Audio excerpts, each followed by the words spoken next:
গুনাহ জারি হওয়ার পরে এই গুনাহ মানুষের কাছে গুনাহ মনে হয় না। যেমন গরুর চামড়া যারা কিনে নেয় এক জায়গার মধ্যে স্টক করিয়া রাখে। মৌলভীবাজার বালিখান্দি একটা বাজার আছে, ও সারা মৌলভীবাজার জেলার গরুর চামড়াও বাজারও যায়। আমি তারা দোষ কইরাম না, বুঝাইতাম চাইরাম। সারা এলাকার চামড়া বিভিন্ন গুদামের মাঝে গুদামজাত করা আছে, লবণ দেওয়া আছে। লোমগুলা জড়িয়া ফরবার লাগে। আপনি গেলে দেখতে পারবা যে আপনি বাজারও ঢুকার পরে রুমাল মুখের মাঝে দিয়া গন্ধর জ্বালায় মুখ বান্ধিয়া দেয়রা, কিন্তু দেখা যায় ও চামড়ার ডেফির উপরে বইয়া মানুষ টিফিনের বাটি থেকে ভাত লইয়া ভাত খার, তার আর গন্ধ লাগেন না। এখানে সিলের যাইতে সময় দেখবা যে খাসরাউনি এক জায়গা আছে, ওনার মাঝে মানুষও রাত্রেও থাকে দিনেও থাকে। আপনি যাইতে সময় মুখের মাঝে রুমাল দেন যে গন্ধ লাগে, এরা যে থাকে এরা লাগে না নি? বলে এরা খেনে লাগে না, বলে এরা থাকতে থাকতে অভ্যস্ত হয়ে গেছে। ঠিক নাইনি মাতুন্যা? থাকতে থাকতে অভ্যস্ত হয়ে গেছে। টয়লেটও কত সময় বোয়ার পরে টয়লেট আছে না কইয়া শিকার আর হইতে পারে না, কারণ ও গন্ধ আর হৌ গন্ধ সমান হয়ে গেছে। এর লাগে তো বইয়া শিকারের দৌড়াই লিছে। হ্যাঁ, আখটা কোনো মানুষ গেলে টয়লেটও খাইতে পারতো না, তো অভ্যস্ত না হইলে। যে তার টয়লেটও সিগারেট খাই অভ্যাস তাই খাই বলে দুই গন্ধ তার কাছে একাকার হয়ে গেছে। গরুর ফসাইন চামড়ার উপরে বইয়া বেটা ভাত খায়। এরা খাসরাউনির মাঝে মেন হলো ডাস্টবিনের মাঝে বইয়া ভাত খায়। তারাও তো মানুষ, এরাও মানুষ। আপনি গেলে নাকর মাঝে রুমাল দিন কেনে, বলে হুজুর আমার নাকে আর জানেন না, এই গন্ধ আখতা লাগছে। বেনমাজিও বল যে আয় বিটা উঠে গেছে, এর কারণ হইল ও বাড়িও বেনমাজি, হো বাড়িও বেনমাজি। ও ঘর মানুষও নমাজ ধরেন না, হৌ ঘর মানুষও নমাজ ধরেন না। এর লাগে এটা কোনো শরম লাগে না, কারণ তুমি জেলা আমি ওলা। কিন্তু মুআজ্জাজ হাজিরিন কিরাম, আল্লাহ পাক রব্বুল আলামিন বলবেন ইয়াতাসাআলুনা আনিল মুজরিমিন মা সালাকাকুম ফি সাকার। হে গুনাহগারেরা, তোমরা আজকে জাহান্নামে কেন আসলা? সাকার মানে দুজখ। 7টা দুজখের মধ্যে একটা দুজখ হইল সাকার। আল্লাহ বলবেন তোমরা জাহান্নামে কেন আসলা? জাহান্নামে আসার জন্য তোমাদেরকে বানাই নাই। তোমাদেরকে আমি আল্লাহ বানাইছি জান্নাতুল ফেরদাউসের আলা মাকাম দেওয়ার জন্য। সুবহানাল্লাহ। আল্লাহ বলেন জাহান্নামের ইন্ধন বানানোর জন্য তোমাদেরকে আমি আল্লাহ সৃষ্টি করি নাই, তোমাদেরকে সৃষ্টি করেছি জান্নাতুল ফিরদাউসি নুজুলা। এই জান্নাতে তোমরা বসবাস করবা। জান্নাত আমাদের পৈতৃক সম্পত্তি। আমাদের বাবা সাইয়্যিদুনা আদম আলাইহিস সালাতু ওয়াস সালাম কোথায় ছিলেন? জোরে বলেন না, সবাই বলেন কোথায় ছিলেন? জান্নাতে। জান্নাত থেকে আসছেন দুনিয়াতে, আমরা আবার চলে যাব আল্লাহর জান্নাতে, সেখানে দেখা হবে। আল্লাহ যখন আমাদেরকে মুজরিম বলে ঘোষণা দিবেন, সূরাতুল ইয়াসিনের মধ্যে আল্লাহ সুবহানাহু ওয়া তাআলা বলেন ওয়ান্তাজুল ইয়াউমা আইয়ুহাল মুজরিমুন, অর্থাৎ হে গুনাহগারেরা, তোমরা আমার নেককার বান্দা থেকে পৃথক হয়ে যাও। এই আয়াতে কারিমা নাযিল হওয়ার পরে আমিরুল মুমিনিন হযরত ওমর ইবনুল খাত্তাব রাদিয়াল্লাহু তাআলা আনহু, ওনার জবান বন্ধ হয়ে গেল। আগের মতো উনি আর কথা বলেন না, আগের মতো উনি আর হাসেন না। মসজিদে নববীতে নামাজের মধ্যে আসেন, সবার আগে নামাজ থেকে চলে যান। সাহাবায়ে কেরামরা বললেন ওমরের মধ্যে তো পরিবর্তন হওয়ার কারণ কি? হযরত ওমরকে আল্লাহর নবী ডাক দিয়ে বললেন, ওমর তোমার মধ্যে তো পেরেশানির ছাপ কি দেখা যায়, তোমার চেহারায় তো মলিন কেন, তুমি এত চিন্তিত কেন, তুমি এত ব্যথিত কেন ওমর?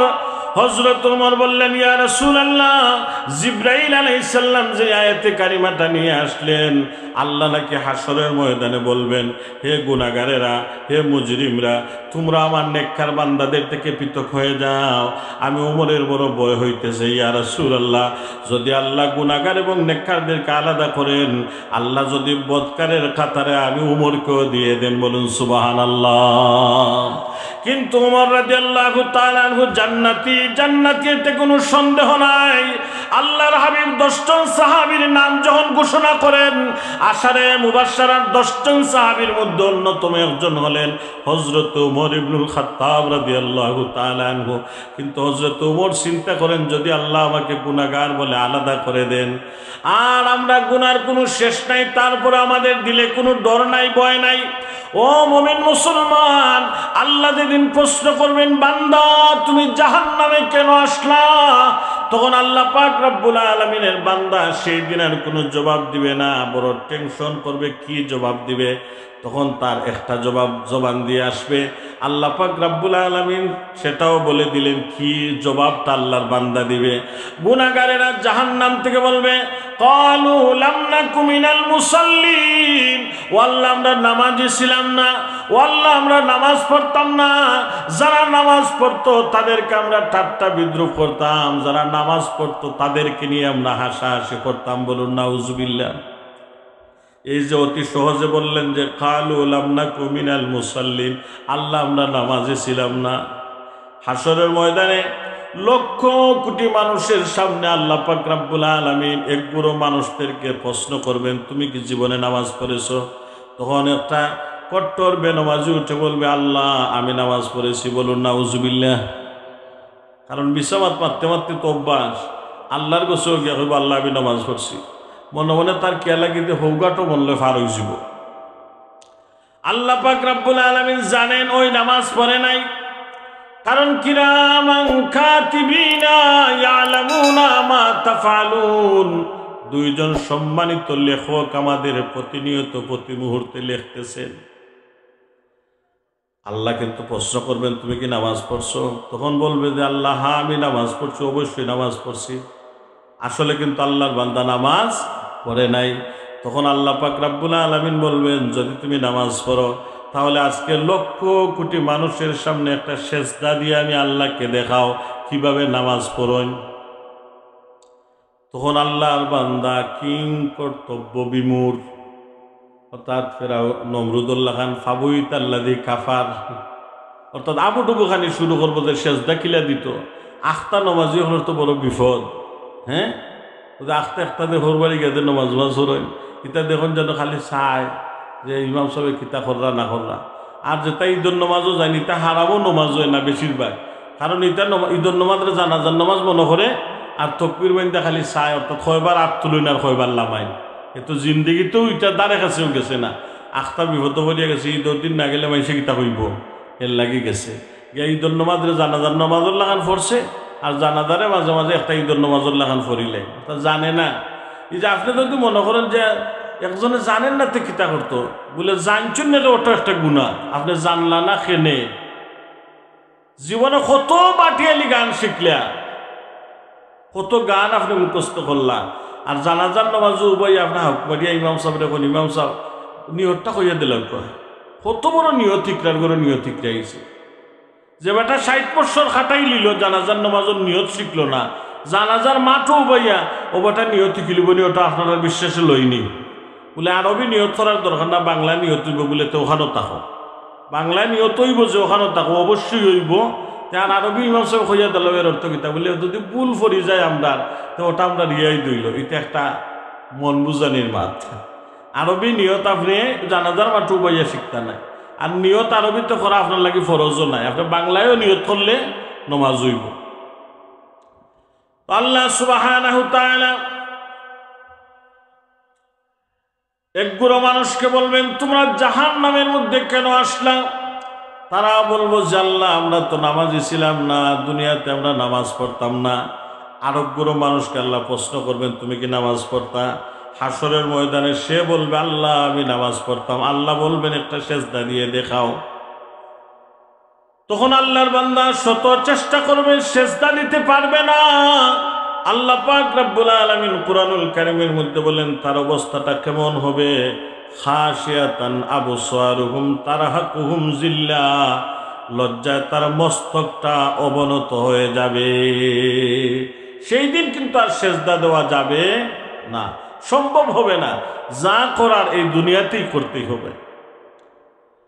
প্রত্যেকটা মুমিন মুসলমানকে কবরে রাখার পরে এশার পরেও যদি দাফন করা হয়, এরপরেও আল্লাহর মুমিন বান্দা কবরে যখন উঠবে সর্বপ্রথম বলবে, আমাকে ওজুর পানি দাও, আসরের নামাজের টাইম হয়ে গেছে।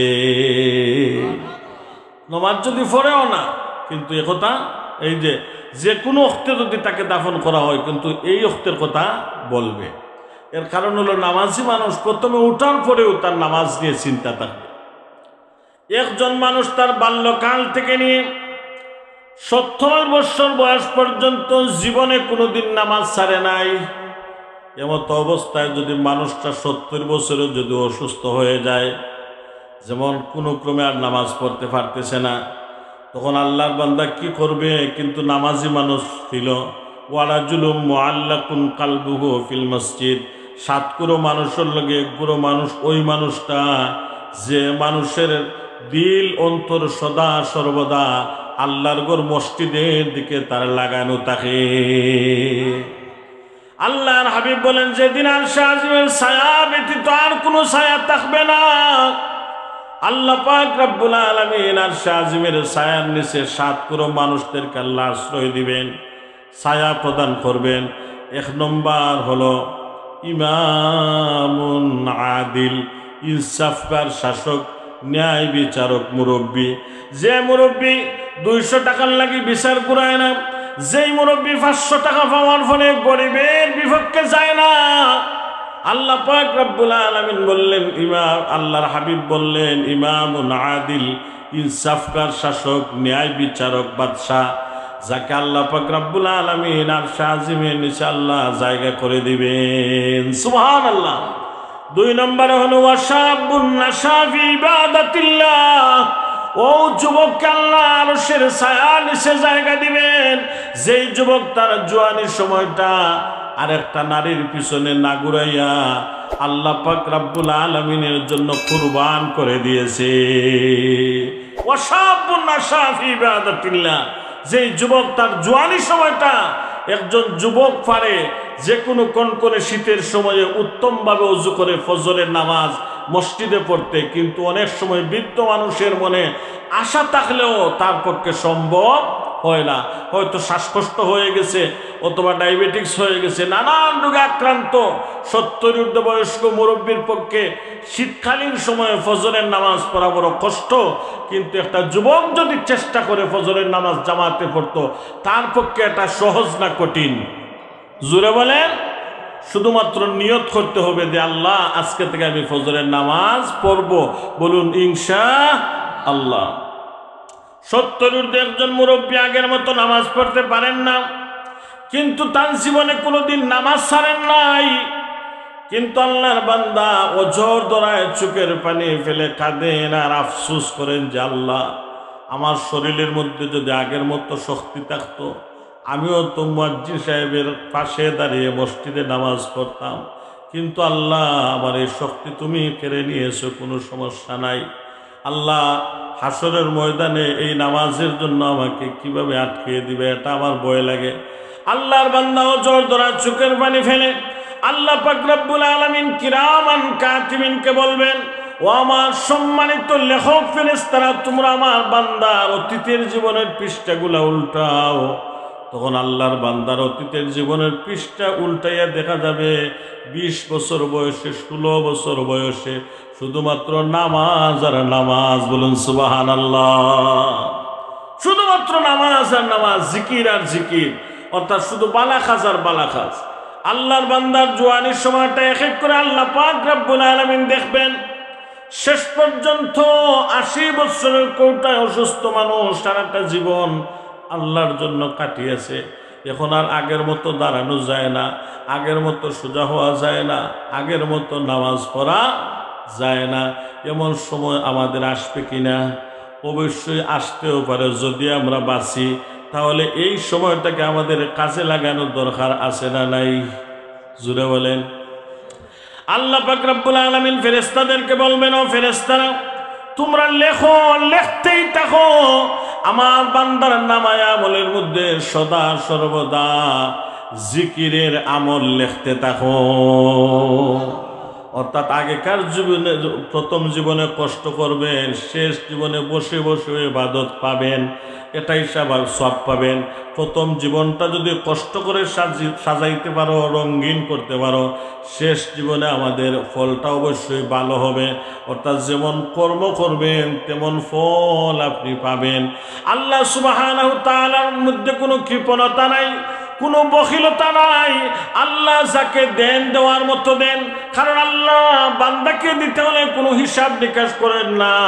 2024 সালে দিলাম, 25 সালে শেষ হয়ে যাবে এমন না। আল্লাহ বলেন বান্দা আমি এমনভাবে দেই, এমনভাবে দিমু। ওয়া ইয়াত্তাকিল্লাহা ইয়াজআল লাহু মাখরাজা ওয়া ইয়ারযুকুহু মিন হাইসু লা ইয়াহতাসিব। বান্দা যদি আমি আল্লাহকে তুমি ভয় করো, এমনভাবে উত্তম রিজেকের ব্যবস্থা করে দিব, তুমি কখনো সেটা হিসাব করে শেষ করতে পারবা না। মিন হাইসু লা ইয়াহতাসিব, এটা তোমার ক্যালকুলেশন ধরবে না, এমনভাবে আমি আল্লাহ তোমার রিজেকের উত্তম ব্যবস্থা করে দিব। বলুন সুবহানাল্লাহ। আমাদেরকে কি করতে হবে? শুধুমাত্র নামাজটা পড়তে হবে। এই ফিতনার যুগে আপনি যদি শুধুমাত্র 5 ওয়াক্ত নামাজ পড়েন, আর আপনার কিছুই লাগবে না, শুধু 5 ওয়াক্ত নামাজটা পড়বেন। বলুন ইনশাআল্লাহ। আল্লাহর হাবিব রাহমাতুল আলামিনের অন্তিম সময়ে অসুস্থতা বেড়ে গেল, শরীরের মধ্যে প্রচন্ড জ্বর দেখা দিল। আল্লাহর হাবিব কখনো হুশ কখনো বেহুশ, এমন অবস্থায় বিছানার মধ্যে আছেন। হযরতে বেলাল রাদিয়াল্লাহু তাআলা আনহু মসজিদে নববীতে আযান দিয়ে নবীর জন্য অপেক্ষা করতেছেন। সাহাবায়ে কেরামরা অপেক্ষা করতেছেন।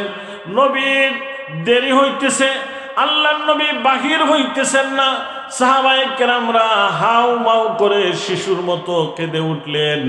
অর্থাৎ সাহাবায়ে কেরামদের দিলে একটা বাড়ি মারলো যে আল্লাহর নবীর অসুস্থতা মনে হয় বেড়ে গেছে, মনে হয় বেশি দিন আর নবীর কিসমতে নামাজ পড়া আমাদের জুটবে না, নবীর পিছনে নামাজ পড়া আমাদের কিসমতে আর জুটবে না।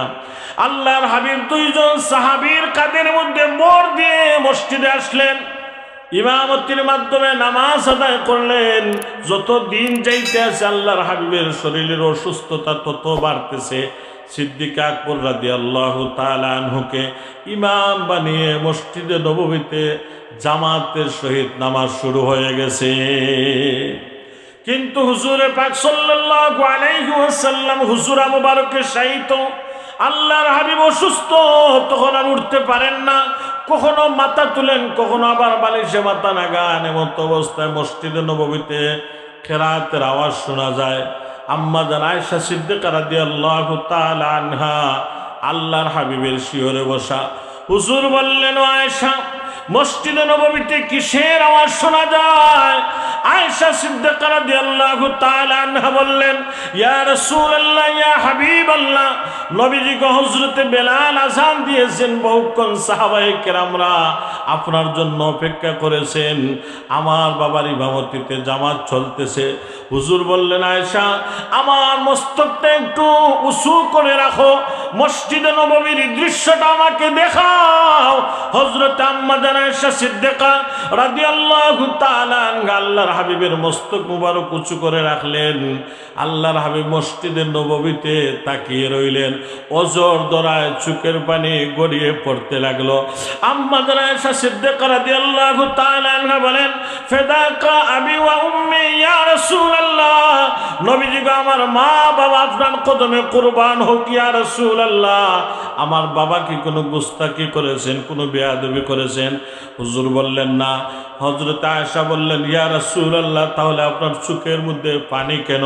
আল্লাহর হাবিব বললেন, ও আয়েশা, আজকে যে আমার চোখের মধ্যে যে পানি দেখতেছো আয়েশা, এটা আমার কষ্টের পানি না, এটা আমার তৃপ্তির পানি, এটা আমার তৃপ্তির পানি। ও আয়েশা, এইভাবে জামাত কায়েম করার জন্য, ইসলাম প্রতিষ্ঠিত করার জন্য, এই দুনিয়ার জমিনে ইসলামের ঝান্ডা বুলন্দ করার জন্য আমি তায়েফের ময়দানে যখন ইসলামের দাওয়াত নিয়ে গিয়েছিলাম, তায়েফের মানুষ আমাকে বিশ্বাস করে নাই, আমাকে সাপোর্ট করে নাই, বরং ছোট্ট ছোট্ট বালকদেরকে আমার পিছনে তারা লেলিয়ে দিয়েছিল। আমি তায়েফের ময়দানে রক্তাক্ত হয়েছিলাম। ও আয়েশা, এই ইসলাম কায়েমের জন্য, নামাজ প্রতিষ্ঠার জন্য আমি উহুদে দান শহীদ করেছি আয়েশা। আজকে আমার সেই স্মৃতি মনে পড়ে গেল। তবে আমার ভিতরে একটা বিশ্বাস জাগলো, আমি যদি পৃথিবীর জমিনে থাকি না, আমার উম্মতেরা এইভাবে জামাতে নামাজ কায়েম করবে। বলুন সুবহানাল্লাহ। আমার উম্মতেরা এইভাবে জামাতে নামাজ কায়েম করবে, এই দৃশ্যটা দেখে আমার অন্তরটা আজকে ভরে গেছে। বলুন সুবহানাল্লাহ। নবীর উম্মত দাবিদার, বিশেষ করে আজকে যারা রাজনৈতিক নেতা হয় তাদের তো আর নামাজ লাগেই না। সরকারের ছোট্ট একটা দফতরে যদি তার চাকরি হয়ে যায়, অর্থাৎ রাতারাতি আঙ্গুল ফুলে কলা গাছ হওয়ার একটা সুবর্ণ সুযোগ। আজকের নেতা খেতারা যদি নামাজ পড়তেন, তাদের কর্মীরাও নামাজ পড়তো, ঠিক কিনা? কিন্তু এটা আমাদের জন্য বড় লজ্জাজনক। কিন্তু আমাদের কর্মী ভাইয়েরা এটা বুঝে না, যেই নেতা নামাজ পড়ে না তার অনুগত্য মেনে নেওয়া যাবে, বেনামাজির কোনো অনুগত্য মেনে নেওয়া যাবে না। কিন্তু আফসোস হলো, এটা দুঃখের বিষয় হলো, এটাই সত্য, জাতির চরম দুর্ভিক্ষ। আস্তে একটা জানোয়ার বেনামাজি মসজিদের সভাপতি হয়, আস্তে একটা জানোয়ার বেনামাজি মসজিদের সেক্রেটারি হয়। এটা আমাদের লজ্জা লাগে না, ঠিক কিনা? কারণ যেখানে সভাপতি নামাজ পড়ে না, সেক্রেটারি নামাজ পড়ে না, বাদ বাকি গার্মেন্টসে নামাজ পড়লেও কিতা, না পড়লেও কিতা। বলে তুমি কিভাবে সেক্রেটারি হইলে? বলে আমার পয়সা আছে। তুমি কিভাবে সভাপতি হইলে? আমার লাঠির বল আছে। আরে লাঠির বলার পয়সা দিয়ে মসজিদের সেক্রেটারি হওয়া যায় না। কারণ মসজিদের দায়িত্বশীল ব্যক্তি হবে যেই মানুষের মধ্যে অন্ততপক্ষে 5 ওয়াক্ত নামাজের গুণটা আছে। এরপরে তার দিলটা অনেক বড় হতে হবে। মসজিদের বারান্দা যদি কাঁচরা লাগানো থাকে, সেক্রেটারি মহোদয়ের উচিত হলো উনি ঝাড়ু হাতে নিবেন, নিজে কাঁচরা এগুলা সফা করবেন, এটা ওনার দায়িত্ব এবং কর্তব্য। সভাপতি নিজেই মসজিদ ঝাড়ু দিবেন, সেক্রেটারি প্রয়োজনে মসজিদে আজান দিবেন, মুয়াজ্জিন নাই সেক্রেটারি সাহেব আজান দিবেন, ইমাম নাই সভাপতি সাহেব নামাজ পড়াইবেন। এটাই শরীয়তের মাসালা। কিন্তু দুঃখজনক হলেও সত্য, আমাদের এলাকায়, আমাদের দেশে এটা সচরাচর চলে। ডিমালা এন্ডালা দীক্ষা সভাপতি দেওয়া হয়। ইলাও দেখা গেছে এমনও গ্রাম আছে যে গ্রামের মধ্যে মসজিদের সেক্রেটারি সুদ খায়। বলুন নাউজুবিল্লাহ। ইলাও ওয়াজও গেছি বহু দূরই, কিন্তু তারা এখানে কইছে হুজুর আমরা মসজিদের সেক্রেটারি সুদ খায়। বলে তোমরা বাচ্চা থেকে কিতাবটা উবা মরো না কেন? কারণ যে এলাকার সেক্রেটারি মসজিদের সুদ খাই না আর বিচার পাইতাই কয়। কারণ আপনি বেড়া দিলা যেতে দান খায় না গরুই, ঘুমটা ঘুরতে গিয়া দেখুন বেড়ায় দান খাইলাম, বুঝতে আপনার শেষ। বেড়ায় যদি দান খাইলে আর বাঁচার কোনো জায়গা আসেনি। সেক্রেটারি যদি সুদখোর হয়, সেক্রেটারি যদি বেনামাজি হয়, সভাপতি যদি ঘুষখোর হয়, তাহলে মুসল্লির অবস্থাটা কি হইব? এর লাগে মুআজ্জাজ হাজরিনে কেরাম নামাজটা জায়গায় জায়গায় কায়েম করেন। যেমন দেখবেন আজকে যদি রাজনগর থানার ওসি মহোদয় যে ওই যদি নামাজি হইতো, আর যদি একটা ডিক্লিয়ারেশন দিত যে ওয়ার্ডার, ওসি ওয়ার্ডার দিতে পারে, এটা তার পক্ষে সম্ভব। আমার এই থানার ভিতরে প্রতিটা ইউনিয়নের চেয়ারম্যান মহোদয়কে অবগত করে দিব। চেয়ারম্যানরা মেম্বার সাহেবদেরকে মেসেজ দিবেন ওয়ার্ডে ওয়ার্ডে যে আপনারা তলব করবেন যে মানুষটা নামাজ ছাড়ে তাকে থানায় নিয়ে আসবেন, 72 ঘন্টা রাখবেন কোয়েল ছাড়া, মশায় খাক গরম লাগুক, 72 ঘন্টা তাকে জেলবন্দি করে রাখবেন। আর যাওয়ার সময় 10টা করিয়া তার পিছনে 10টা দুর্রা দিবেন। দেখবেন একটা মানুষও বেনামাজি কুজ্জা পাওয়া যাইতো না। তবে হ্যাঁ, এটাও আমরা যেভাবে কামনা করি, এটা হলো রাষ্ট্রজীবনে ইসলাম। রাষ্ট্রজীবনে ইসলামের আগে আমাদের চাহিদা হলো ব্যক্তি জীবনে ইসলামের আলোকে আগে জ্বালাইতে হবে। রাষ্ট্রজীবনে ইসলাম প্রতিষ্ঠার আগে ব্যক্তি জীবনে ইসলামের আলো প্রতিটা মানুষের হৃদয়ে জ্বালাতে হবে। বলুন ঠিক কিনা?